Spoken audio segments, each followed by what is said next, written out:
आप सभी विद्यार्थियों को एके उन एकेडमी में बहुत बहुत स्वागत है। आप देख रहे हैं यूट्यूब पे अरुण सर को। आज आपके बीच हम साइंस का बहुत ही इम्पोर्टेंट प्रश्न आपके बीच लेकर के आए हैं। वो है, आप जैसे कि मेरे स्क्रीन पर आप देख सकते हैं। सबसे पहला क्वेश्चन है कि गंगा नदी पर ऊंचे टिहरी बांध से क्या समस्याएं हुई है। तो देखिए, जो गंगा नदी पर जो ऊंचा टिहरी बांध बना है, ये टिहरी जिला में बना है। कहाँ पे? टिहरी जिला में ये टिहरी बांध है और ये गंगा नदी पर बना हुआ बांध है। और इस बांध के बनने से, ये अभी एमपी में पड़ता है, इस बांध के बनने से प्राकृतिक पारिस्थितिक तंत्र का नाश हुआ है। और दूसरा इसका समस्या है कि आसपास का जो क्षेत्र है उसमें बांध टूटने की समस्या का भय हमेशा लगा रहता है। तो यही गंगा नदी पर जो टिहरी बांध बना है, इससे समस्याएं हैं। दूसरा क्वेश्चन है कि मधुमेह या चिनिया रोग किस हार्मोन की कमी द्वारा होता है। तो पहले हम लोग जान लें कि मधुमेह रोग को ही चिनिया रोग कहते हैं, या इंग्लिश में इसे हम डायबिटीज रोग के नाम से या डायबिटीज के नाम से जानते हैं। ये जो मधुमेह बीमारी है, इंसुलिन हार्मोन की कमी के द्वारा होता है। और इंसुलिन हार्मोन हमारा जो पैनक्रियाज है, वो जब अच्छा तरह से कार्य नहीं करता है, जिसके कारण से ये पैनक्रियाज इंसुलिन हार्मोन को स्रावित करने में जब असमर्थ हो जाता है, जिसके कारण हमारे शरीर में क्या होता है कि शर्करा की मात्रा, ब्लड में शर्करा की मात्रा बढ़ने लगती है, जिसके कारण डायबिटीज की बीमारी हमें हो जाती है। मधुमेह बीमारी में मुख्य रूप से ये पैनक्रियाज जो है वही नष्ट होता, खराब हो जाता है, काम करना बंद कर देता है। और इसका जो रंग होता है पैनक्रियाज का, वह जैसे कि पीला रंग का होता है। और ये मानव शरीर की सबसे जो बड़ी है, दूसरी सबसे बड़ी ग्रंथि है, हम कह सकते हैं दूसरी सबसे बड़ी ग्रंथि। उसके बाद क्वेश्चन हम अगला देखेंगे कि जब पौधे की जड़ें गुरुत्वाकर्षण की दिशा में कार्य करते हैं, गति करते हैं, तो उसे क्या कहते हैं।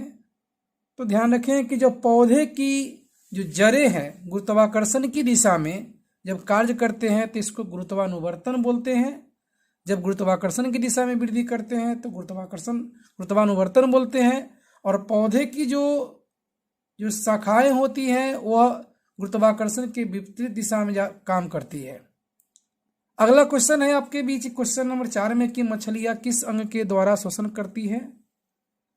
तो मछलियां जो जल में रहती हैं, वो मुख्य रूप से जो श्वसन करती है, वो तो उसको हम बोल सकते हैं गिल्स, अंग्रेजी में गिल्स बोलते हैं और हिंदी में इसको हम गलफरा बोलते हैं।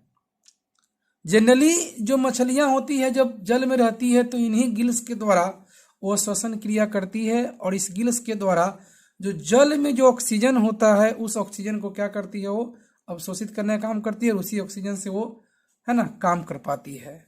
हम आगे क्वेश्चन को देखेंगे कि पौधे की पत्तियों में स्टोमाटा कहाँ स्थित होता है। तो जान लेंगे कि जो पौधे की जो पत्तियां होती है, सबसे पहले जानेंगे कि पौधे की पत्तियां हरी होती हैं, ये क्लोरोफिल के कारण होती है। और जो क्लोरोफिल होता है उसमें मैग्नीशियम धातु पाया जाता है।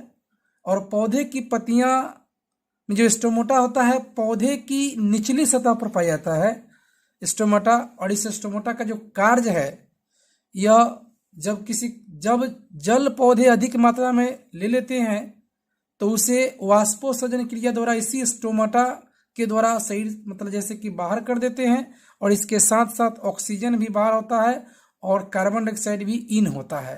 और स्टोमाटा को हम रंध्र भी कहते हैं। अगला क्वेश्चन है कि ऊर्जा के अनवीकरणीय स्रोत क्या है, उदाहरण दे। अनवीकरणीय का कहने का मतलब है कि जिस ऊर्जा को हम अगर एक बार समाप्त कर ले, या यूं बोले हम कि बार बार प्राप्त नहीं किया जा सकता, जिस ऊर्जा को हम बार बार प्राप्त नहीं कर सकते, उसको हम ऊर्जा के अनवीकरणीय स्रोत कहते हैं। जैसे कोयला है, पेट्रोलियम है, प्राकृतिक गैस है। ये जो ऊर्जा है का स्रोत जो है, अगर एक बार हमारे जैसे कि पृथ्वी से अगर ये समाप्त हो गए तो इसे बनने में लाखों करोड़ों वर्षों का समय लगेगा और इतना जल्दी ये प्राप्त भी नहीं हो पाएगा। अब है आपको जैव मात्रा, जिसे हम बायोमास से कि आप क्या समझते हैं।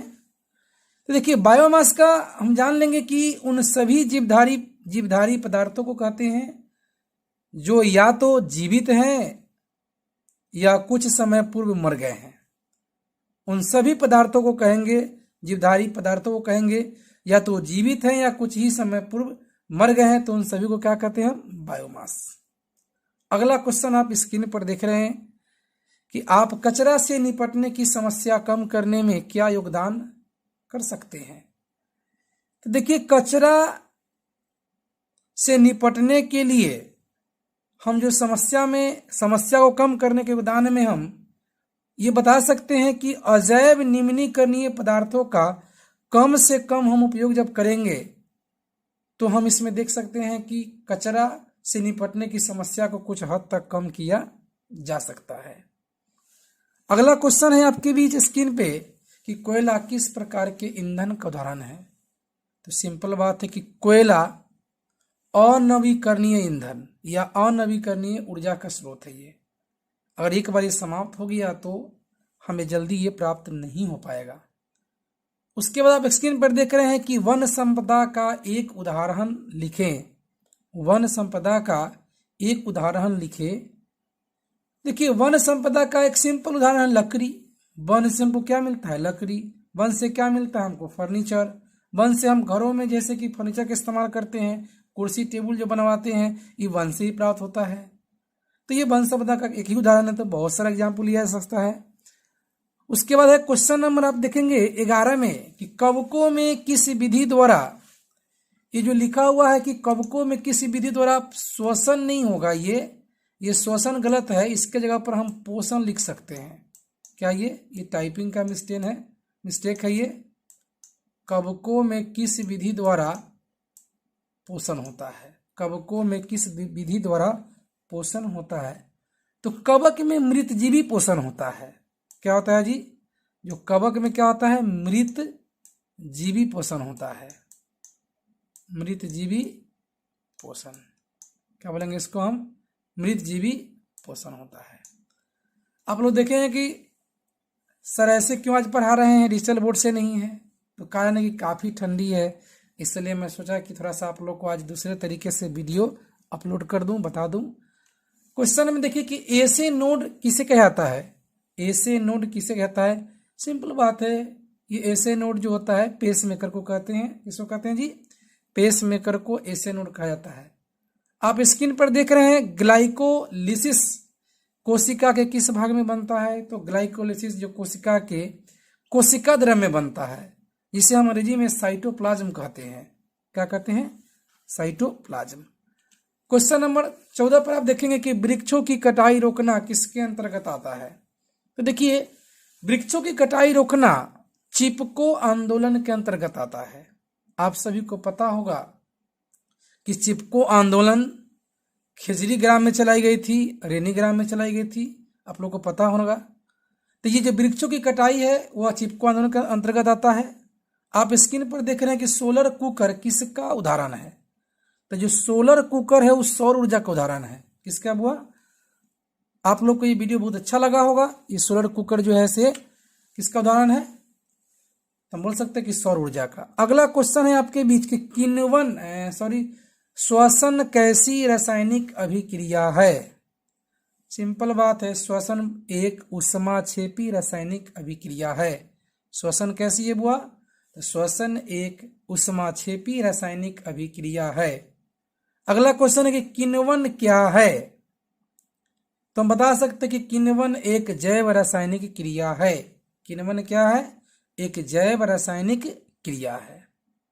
अगला क्वेश्चन है आप लोग का कि जीवों के शरीर से अपशिष्ट पदार्थों के बाहर निकलने की क्रिया को क्या कहते हैं। तो जब भी अपशिष्ट पदार्थ बाहर निकलते हैं तो हम उनको उत्सर्जन कहेंगे। क्या कहेंगे जी? उत्सर्जन कहेंगे। अगला है क्वेश्चन नंबर आपका 19 कि जीवो, देखिए यहाँ पर थोड़ा सा टाइपिंग मिस्टेक हो गया है, ये मूर्धन्य सा नहीं होकर के ये तालव्य सा होना चाहिए था, शरीर। जीवों के शरीर में होने वाली रचनात्मक एवं क्रियात्मक, यहाँ पर कार्य नहीं होना चाहिए, इकाई होगा ये। इकाई को क्या कहते हैं? जीवों के शरीर में होने वाली रचनात्मक एवं क्रियात्मक इकाई को क्या कहते हैं? तो उसको हम बोलते हैं कोशिका। क्या बोलते हैं जी? कोशिका। आप क्वेश्चन नंबर 20 पर देखेंगे, क्योंकि मिस्टेक थोड़ा सा टाइपिंग में यहाँ भी है, बोलते इसको तालव्य स होना चाहिए था। प्रकाश संश्लेषण क्रिया में होने वाले रासायनिक समीकरण को लिखिए। तो क्या लिख सकते हैं हम? 6CO2 प्लस 12H2O, एरो लिखेंगे। उसके बाद लिखेंगे ऊपर में ये सूर्य का प्रकाश होगा। क्या होगा? सूर्य प्रकाश। और नीचे में लिखेंगे हम क्लोरोफिल। क्या लिखेंगे? क्लोरोफिल।